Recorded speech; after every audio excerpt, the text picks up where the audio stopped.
cái biên độ khớp vai để đánh giá xem là có bị đâm trúng khớp vai hay không. Sau đó là kiểm tra vào cái khoang ở dưới mỏm vùng vai. Sau đó thì chúng ta sẽ đánh giá các cái cơ của cái bao gân xoay. Donc le premier muscle qu'on va tester c'est le tendon du supraépineux. Donc le tendon du supraépineux, on va faire le test de Job. Donc on demande de mettre les bras en élévation, les pouces vers le bas, et on va appuyer en demandant au patient de résister. Cái test đầu tiên là để kiểm tra cái cơ lực của cơ trên gai.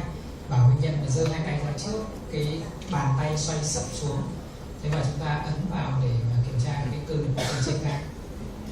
Si jamais il y a une rupture du tendon du supraépineux, il y a un bras qui va faire ça et l'autre va rester en l'air. Il va y avoir une asymétrie de force entre les deux côtés. Nếu như mà có đứt gân trên gai thì cái tay bên đấy sẽ hạ thấp xuống, hai bên sẽ mất cân đối. Ensuite, on va tester l'infraépineux. On va demander au patient d'écarter les bras et on va le faire contre résistance. Để kiểm tra cái gân cơ dưới gai thì bảo bệnh nhân là khép khuỷu vào sát mình, gạt mở rộng cái cẳng tay ra hai bên và chúng ta giữ. Thế và nếu để kiểm tra cái cơ lực. Pareil, s'il y a une lésion de l'infraépineux, il y a un bras qui va aller vers l'intérieur alors que l'autre va bien résister. On recherche la symétrie. Tức là bảo bệnh nhân là phải mở rộng cái cẳng tay ra. Thế còn nếu như mà trong trường hợp mà bị đứt gân cơ dưới gai ấy, thì cái tay đấy không mở được, nó sẽ dưới cái tác động của cái người kháng thì cái tay đấy nó sẽ bị ôm vào phía bụng, và tay bên kia thì có thể chống lại được cái lực của người kháng. Et après on va tester le sous-scapulaire. On va demander au patient de mettre le bras dans le dos et de décoller le dos, le bras du dos. Để mà đánh giá cái cơ trò nhỏ ấy thì là bảo bệnh nhân đưa tay ra đằng sau, sau đó thì là nhân cái tay ra khỏi lưng, càng xa càng tốt. Donc une fois qu'on a fait ça, c'est important parce que parfois les cliniciens ne nous donnent pas tous les renseignements cliniques et nous, ça nous aide pour faire l'échographie, pour savoir vers quoi on va se diriger. Est-ce que c'est un problème de rupture des tendons de la coiffe des rotateurs ou est-ce que c'est un problème de douleur au niveau de l'épaule? Các cái động tác khám đấy hết sức quan trọng bởi vì các bác sĩ lâm sàng đôi khi người ta cũng không thể viết hết được mọi thứ vào trong giấy, không đưa cho chúng ta đầy đủ thông tin. Thế thì chúng ta phải khám như thế để mà chúng ta định hướng cái mà chúng ta cần phải khám ở trên siêu âm là gì để tìm ra cái nguyên nhân đau hoặc là nguyên nhân của hạn chế vận động. Une fois qu'on a fait ça, on va demander au patient de se déshabiller et là c'est très important de regarder la façon dont il va mobiliser ses bras pour déshabiller. Thế là sau khi mà khám như thế thì là chúng ta bảo bệnh nhân là cởi áo ra và chúng ta phải quan sát cái động tác bệnh nhân cởi áo. Parce que si le patient il fait ça, ça veut dire qu'il n'y a pas de problème au niveau de ses épaules. Nên nếu như mà người ta mở cái áo ra rất là thoải mái thì chắc là không có vấn đề gì của cái khớp vai. Par contre, si le patient il commence à enlever une manche de son t-shirt pour ensuite enlever de l'autre côté et qu'il essaye de favoriser son épaule, ça veut dire que là, il a véritablement une douleur au niveau de son épaule. Thế còn nếu như người ta lại cởi một bên ra, sau đó thì là lựa mới cởi ra được cái bên kia thì có nghĩa rằng là có thể là có vấn đề của cái vai bên kia. Il n'a pas de problème au niveau de son épaule. Câu này không có vấn đề gì.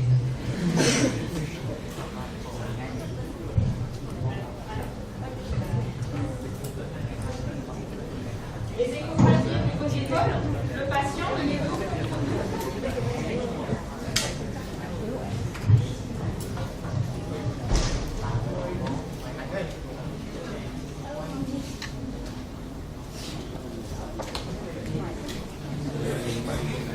quay.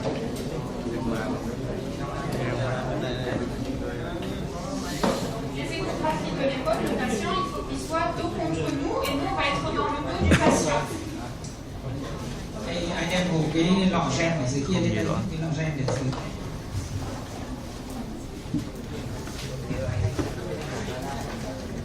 Được, dễ thoải mái.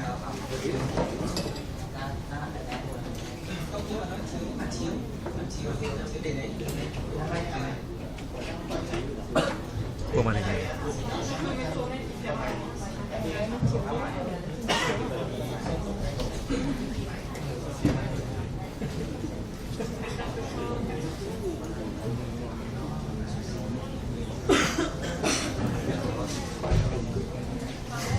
Donc les échos articulaires, ça se fait avec la sonde superficielle. En général, elles font 12 MHz. C'est les sondes plates, c'est pas les sondes abdominales. Tức là để mà thăm khám vai thì là thường là chúng ta dùng dò phẳng và cái tần số có thể tới 12 MHz. À chaque fois qu'on va étudier un tendon, il va falloir que le patient ait une position différente. Donc il va y avoir 5 positions qu'il va falloir demander au patient d'avoir pour étudier les différents tendons. Et la première, ça va être la main du patient sur la cuisse, la paume vers le haut. Để mà thăm khám khớp vai thì là chúng ta phải có những cái tư thế khác nhau. Đấy, và cái tư thế đầu tiên là cái cẳng tay để vuông góc với cả cánh tay và mu tay thì để trên đùi. Et la première chose qu'on va faire, c'est regarder s'il y a un épanchement à l'intérieur de l'articulation. Et pour savoir s'il y a un épanchement à l'intérieur de l'articulation, on va rechercher le tendon du biceps. Cái động tác đầu tiên tức là chúng ta đưa cái tay ra phía, đưa cái đầu giò ra phía trước đấy để kiểm tra xem là có tràn dịch ở trong ổ khớp vai hay không, và kiểm tra cái tràn dịch trong bao thành dịch xung quanh gân dài cái nhĩ đầu. Parce qu'on sait que le tendon du biceps, il est à l'intérieur de l'articulation et que s'il y a un épanchement au contact du tendon du biceps, ça voudra dire qu'il y a un épanchement à l'intérieur de l'articulation. Bởi vì chúng ta biết rằng là cái bao thanh dịch vây xung quanh gân dài cơ nhĩ đầu ấy là nó là cái, tức là gân dài cơ nhĩ đầu nó chạy qua cái khoang nằm trong ổ khớp. Cho nên là nếu như có dịch ở trong cái khoang bao thanh dịch xung quanh gân dài cơ nhĩ đầu có nghĩa rằng là có tràn dịch trong ổ khớp. Donc la position de la sonde, c'est facile, hein, je la mets horizontale, je la pose à la partie antérieure et je repère le tendon du supraépineux, du long biceps, et je vais regarder du bas jusqu'en haut. Mình sẽ đặt cái đầu giò theo hướng ngang và mình sẽ đi từ dưới lên trên để đánh giá cái gân nhĩ đầu. Le tendon du biceps. Donc c'est important de le regarder dans le plan axial. Đây là cái mặt phẳng ASEAN của cái gân nhĩ đầu. Et après, je vais tourner ma sonde, je vais la verticaliser pour me mettre dans l'axe du Bây giờ tendon. thì chúng ta sẽ đánh giá cái mặt chiều dọc của cái gân nhĩ đầu bằng cách là xoay cái đầu giò vuông góc lên. On voit tout le tendon.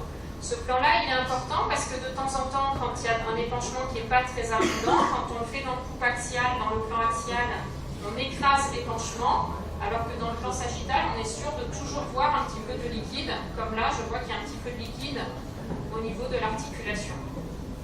Cái mặt phẳng này thì nó nhạy hơn trong cái đánh giá cái tràn dịch của khớp ấy, so với cái mặt phẳng ASEAN lúc nãy. Thì như bà nói trong trường hợp này của bạn này thì cái ASEAN mình không nhìn thấy gì cả, nhưng mà trên cái theo chiều dọc ấy thì thấy nó có ít dịch này, bà có nhìn. C'est normal d'avoir un petit peu de liquide dans l'articulation, hein. Ça permet les mouvements de l'articulation. Quand on a un doute, en général, nos patients ils sont symétriques, donc il suffit d'aller regarder de l'autre côté. Các bạn cũng không phải lo lắng quá, và bảo là bình thường thì nó có ít dịch ở trong. Và nếu mà mình mà nghi ngờ ấy, thì mình xem trên bên đối diện so sánh. Et on regarde si de l'autre côté, le patient il a aussi un peu de liquide ou s'il n'a pas du tout de liquide. Donc on regarde si c'est Bên đối diện symétrique. cũng có một ít dịch nên là bình thường. Et là j'en ai un tout petit peu aussi ici. Une fois qu'on a regardé s'il y avait un épanchement à l'intérieur de l'articulation, il faut aussi vérifier que le tendon du biceps soit bien à l'intérieur de sa coulisse bicipitale, qu'il soit bien dans le trou du haut jusqu'en bas. Parce que quand il y a des ruptures des tendons de la coiffe, le tendon du biceps va pouvoir sortir de sa coulisse. Khi mà chúng ta nhìn thấy có dịch ở trong ở quanh cái gân nhĩ đầu ấy, thì đồng thời chúng ta cũng nên xem đánh giá luôn cái gân nhĩ đầu, xem nó có nằm ở trong cái rãnh nhĩ đầu hay là không. Trong một số trường hợp mà bị tổn thương cái chóp xoay ấy, thì cái gân nhĩ đầu nó có thể bị trật ra khỏi cái rãnh nhĩ đầu. Donc le tendon du biceps, c'est cette structure hyper échogène et la difficulté dans mon échographie ostéo-articulaire, c'est que suivant comment j'oriente ma sonde, mon tendon du biceps, il va pouvoir être blanc ou il va pouvoir être noir. Là, c'est pas qu'il y a du liquide dans l'articulation, c'est simplement que j'ai changé la position de ma sonde par rapport au tendon du biceps. Cái gân nhĩ đầu thì nó có thể nó có các cái âm khác nhau ở trên cái siêu âm, chúng ta thấy nó có thể nó tăng âm và nó có thể nó giảm âm. Quand on n'est pas bien perpendiculaire aux fibres tendineuses, en fait, le tendon change de couleur en échographie. De blanc, il devient noir.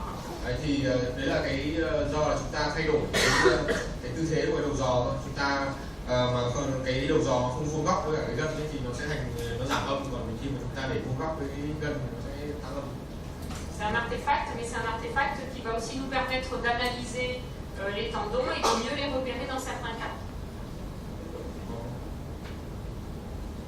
La deuxième position au niveau de l'épaule, ça va être d'étudier le tendon du sous-scapulaire. Donc le tendon du sous-scapulaire, c'est un tendon qui est devant, qui va venir s'insérer sur la petite tubérosité. Donc on va essayer de l'étendre au maximum. Et donc on demande au patient de faire une rotation externe.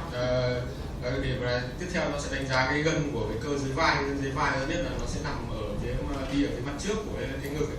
Và nó bám vào cái cơ tròn bé, xin lỗi, ở cái mô động bé. Và khi đó chúng ta sẽ yêu cầu bệnh nhân là xoay cái tay ra hết cỡ. C'est une position qui n'est pas toujours facile à tenir pour le patient. Donc si vous avez un lit à côté ou une table d'échographie, quand c'est de l'autre côté par exemple, moi je demande au patient de mettre sa main sur l'appareil d'échographie, comme ça il est moins en tension sur son tendon en fait. En fait, là il peut poser sa main et ça le détend parce que là il le tient en l'air et au bout d'un moment il va avoir mal au niveau de l'épaule. Donc si on peut le poser sur quelque chose, c'est mieux. Đấy thì chúng ta có thể để bệnh nhân đây là để bệnh nhân để trong không có tì vào, đúng không? Thì bà nói là nếu như mà chúng ta có cái vị trí để cho tì, tốt nhất là cho cái tì vào thì nó bệnh nhân sẽ đỡ khó chịu hơn như để cái tay kia xong cái lên trên cái bàn này. Donc pareil, on va poser la sonde transversalement au niveau de la partie antérieure de l'épaule et je tombe sur les fibres du tendon du sous-scapulaire ici. Đấy thì chúng ta để cái đầu giò theo cái hướng ngang ấy, thì chúng ta sẽ thấy được cái gân của cái cơ dưới vai. C'est important de bien se mettre dans l'axe des fibres. Chúng ta cũng phải đi để cái đầu giò theo đúng cái chiều hướng đi của cái sợi gân. Et donc d'arriver à bien voir les fibres, hop, du début jusqu'à la fin du tendon, pour être sûr qu'il n'y ait pas de rupture. Chúng ta sẽ thấy là khi chúng ta để theo dọc như thế, chúng ta sẽ đánh giá được cái chiều dọc của cái gân dưới vai từ cái đầu gần đến đầu xa. Le tendon du sous-scapulaire, on peut aussi de temps en temps le regarder dans l'autre plan. Donc je tourne la sonde de 90 degrés et je vais suivre mon tendon de son insertion sur la petite tubérosité jusqu'à la partie la plus interne. Thì chúng ta cũng có thể cắt dọc, chúng ta sẽ cắt ngang, chúng ta xoay cái đầu giò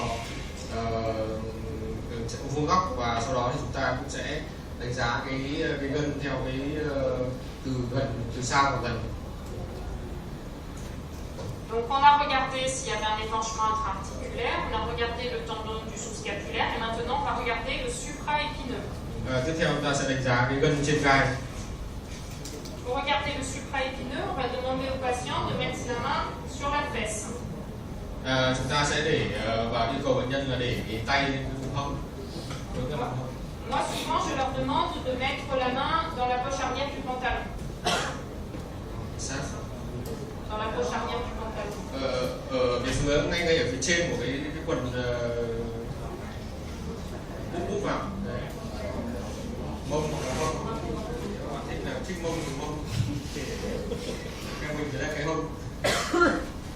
Ensuite, on va aller, donc le tendon du supraépineux, il part de la fosse supraépineuse, il va venir s'insérer devant.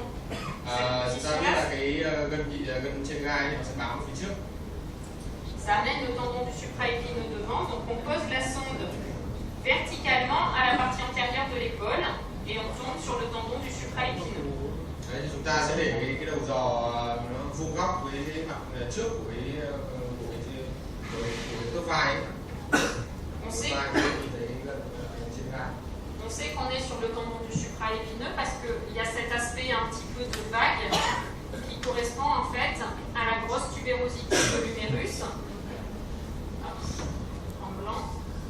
Ta sẽ thấy cái hình ảnh mà bà đang chỉ là chính là cái mố động lớn của cái xương trọn xuống tay. Et c'est ça qui nous permet de repérer le tendon avec un tendon qui doit être bien convexe jusqu'au niveau de sa zone d'insertion au niveau de l'os. Để thì chúng ta thấy là cái gân trên gai bình thường thì nó sẽ có cái hình dạng hình cong, hình vòng. Et au sein duquel on doit repérer les fibres tendineuses qui sont ces petites images linéaires hyperépogène à l'intérieur du tendon. Đấy, ta sẽ thấy các cái sợi cơ, sợi gân sẽ tăng tín hiệu và sẽ dọc theo gân. Quand on est dans cette position-là, il faut aussi en profiter pour regarder la bourse sous-acromio-deltoïdienne. Donc la bourse sous-acromio-deltoïdienne, c'est ces deux petites images blanches avec la petite image noire à l'intérieur qui correspondent au feuillet de la bourse. Chỉ là chính là cái túi dịch dưới delta thì ta thấy là nó cái vỏ và hai cái bao hoạt dịch nó sẽ tăng tín hiệu, còn ở giữa thì nó hơi giảm tín hiệu một chút. Donc, là j'ai frisé, j'ai arrêté l'image. Quand on arrête l'image, on s'aperçoit que la bourse, on la voit toujours, même chez les gens qui sont normaux. Là, il n'y a pas de problème au niveau de la bourse. Et là, on voit que la bourse, elle fait moins d'1 millimètre d'épaisseur. Thì chúng ta có thể tiến hành đo cái chiều dày của cái vòng dịch này, bình thường nó dưới 1 mm. Et quand on veut aller faire des infiltrations au niveau de la bourse, eh ben, il va suffire de prendre notre aiguille, de partir de la peau et d'aller viser la bande noire entre les deux feuillets de la bourse sous-acromio-deltoïdienne. Nếu chúng ta muốn tiêm vào cái bao dịch đấy, chúng ta sẽ đo từ cái góc ở trên đến cái đúng cái phần giữa của hai cái lớp của bao dịch, thì cái phần giảm ấp ở dưới này nó sẽ xem nó là khoảng cách nó bao nhiêu. Donc, on remet là. Voilà. Donc, je me remets sur mon tendon du supraépineux. Je retrouve ma petite image de vague au niveau de l'os qui correspond à la grosse tubérosité, le tendon et la bourse. Thì ba cái cấu trúc từ dưới lên trên đấy là cái mô động lớn này, cái gân trên gai và cái bao dịch dưới delta từ dưới lên trên. On peut regarder aussi le tendon du supraépineux dans l'autre plan. Donc je vais tourner la sonde de 90 et je vais faire ce qu'on appelle une coupe axiale de coiffe. Thì chúng ta có cái lát cắt khác, thì lát cắt này vuông góc rồi chúng ta sẽ có cái lát cắt ASEAN của cái gân trên gai. On appelle ça la coupe axiale de coiffe parce que quand je vais à la partie interne, je vois le tendon du biceps qui est ici. Cái mặt phẳng này thì cũng có thể gọi là cái mặt phẳng ASEAN của cái chóp xoay, vì là khi mà chúng ta di xuống dưới thì chúng ta có thể nhìn thấy cái gân nhị đầu, cái ba chỉ cái gân nhị đầu. Ensuite, je vais avoir le tendon du supraépineux qui est Lên ici. trên một chút thì là cái gân trên gai. Et quand je vais me latéraliser un petit peu plus, je vais tomber sur le tendon de l'infraépineux qui va être ici. Khi mà đi di chuyển tiếp theo mà ra đục hơi ra ngoài một chút thì là cái gân dưới gai. En une coupe, on arrive à voir presque tous les tendons de l'épaule. Và cái lát cắt này chúng ta có thể quan sát được gần như là hết các cái gân của chóp xoay. Une fois qu'on a regardé le supraépineux et la bourse sous-acromio-deltoïdienne, on va aller regarder l'infraépineux. Donc l'infraépineux, on va demander au patient de mettre sa main sur la cuisse opposée. Nên chúng ta sẽ đánh giá gần dưới gai, chúng ta sẽ để cái tay, yêu cầu tay bệnh nhân là sang cái đùi ở bên đối diện. On va partir très loin derrière l'épaule. Chúng ta sẽ bắt đầu từ cái gân xa của cái gân.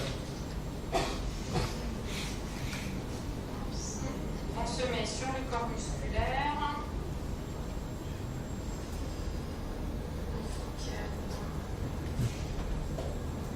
Et on va remonter petit à petit. Donc on voit le corps musculaire de l'infraépineux, la lame centrale du tendon qui est en train de se former.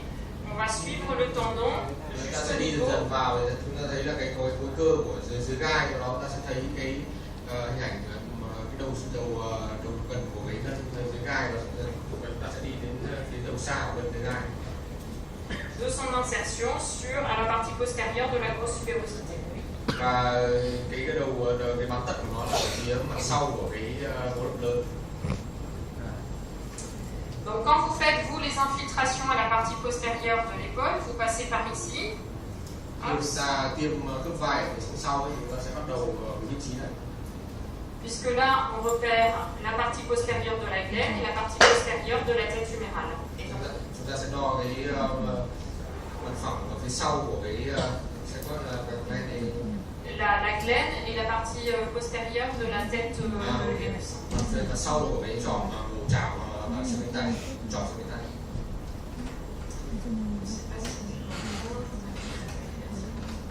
Voilà.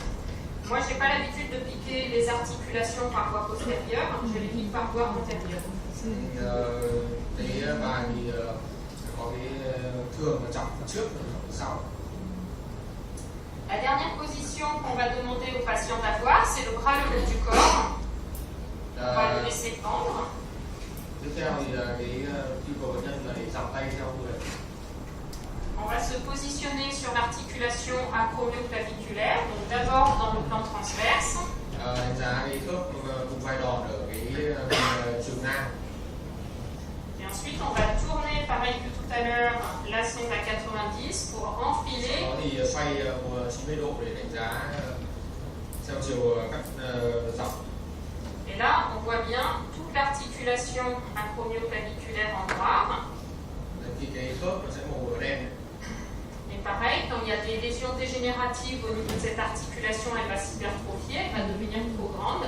Et donc, en faisant un comparatif avec l'autre côté, khi mà bị thoái hóa thì nó sẽ phì đại lên và chúng ta sẽ so sánh hai bên.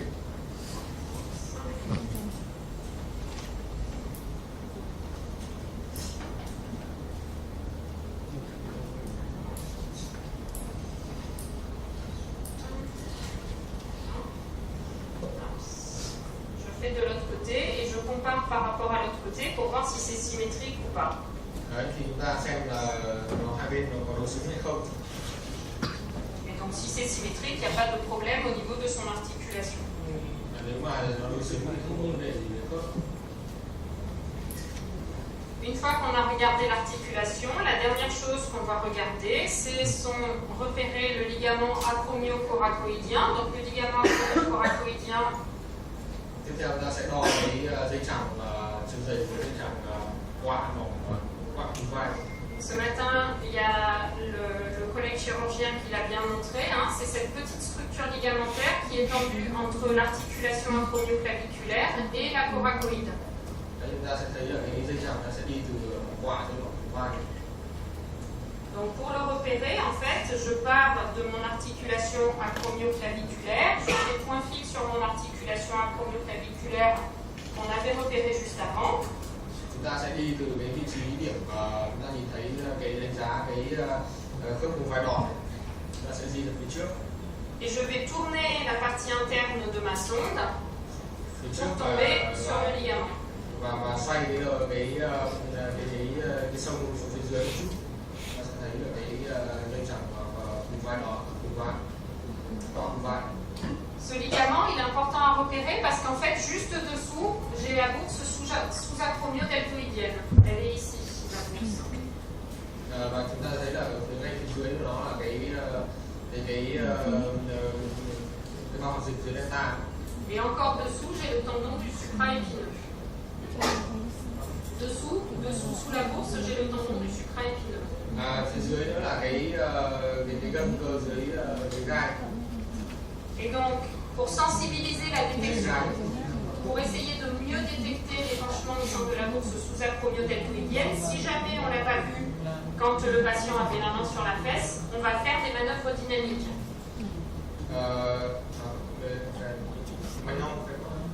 Là, je vais faire bouger le bras pour essayer de mieux détecter l'épanchement au sein de la bourse sous-acromio-deltoïdienne. Ok, bây giờ thì bài sẽ yêu cầu bệnh nhân cử động để một chút để đánh giá cái bao hoạt dịch dưới delta. Donc je prends le bras du patient et je lui demande de tourner tout le bras vers l'intérieur et tout le bras vers l'extérieur. Đấy thì bà sẽ xoay cái tay bệnh nhân từ trước ra đằng sau.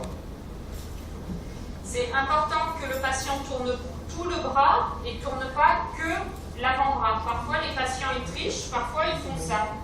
Ça va pas. Il faut qu'ils fassent, qu'ils tournent vraiment tout le bras vers l'intérieur et tout le bras vers l'extérieur. Xoay cả cánh tay chứ không phải chỉ xoay cả cánh tay không phải mỗi cẳng tay.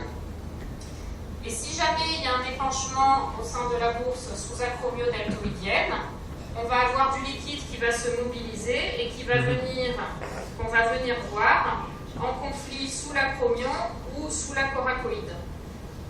Khi mà chúng ta có cái dịch ở bên trong ấy, thì chúng ta sẽ thấy là nó có thể là nằm ở dưới cái mỏ vùng vai hoặc là nằm ở dưới mỏ quàng.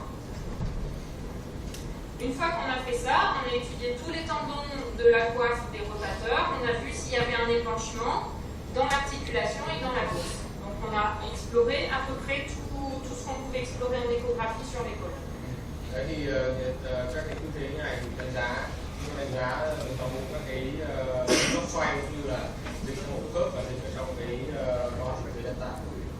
Ce qui est très important, c'est de bien penser à chaque fois qu'on étudie un tendon, de bien mobiliser le patient et d'avoir une position différente du bras pour chaque tendon exploré. Thì chúng ta nên ghi nhớ các cái vị trí để mà chủ động mỗi từng vị trí một thì sẽ đánh giá các cái gân nó khác nhau. Donc, épanchement intra-articulaire, tendon du biceps. Tư thế đánh giá gân nhị đầu và chân của khớp. Le bras vers l'extérieur. Le bras vers l'extérieur pour le tendon du sus-scapulaire.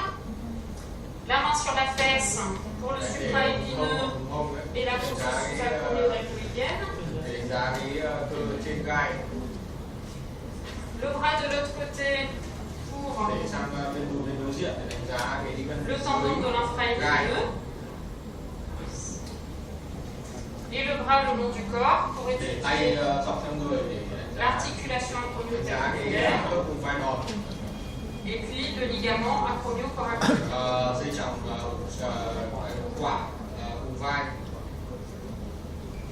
Voilà. Donc là c'est facile parce que j'ai un homme jeune, fort, sympathique.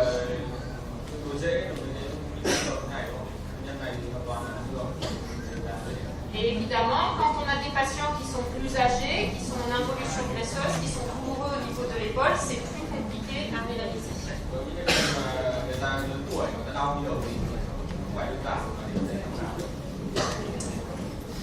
Ce qui est intéressant aussi pour vous, si vous voulez progresser, là on va faire des groupes, vous allez vous répartir et vous allez pouvoir tester. Mais si jamais vous faites beaucoup d'IRM de l'épaule, ce que vous pouvez faire, c'est faire les IRM de l'épaule et ensuite prendre vos patients qui sont pathologiques en échographie pour aller comparer avec l'échographie pour vous faire l'œil. Đấy thì bà nói là có một cách chúng ta cũng có thể tự training ở bản thân, nên là các bạn mà có chụp động từ vai thì sau khi chụp xong thì bạn có thể mang ra bệnh nhân siêu âm lại thì bạn sẽ có thể rút được kinh nghiệm, học được. Parce que l'échographie, il faut quand même un peu d'entraînement avant d'arriver à faire une bonne échographie et à la faire rapidement.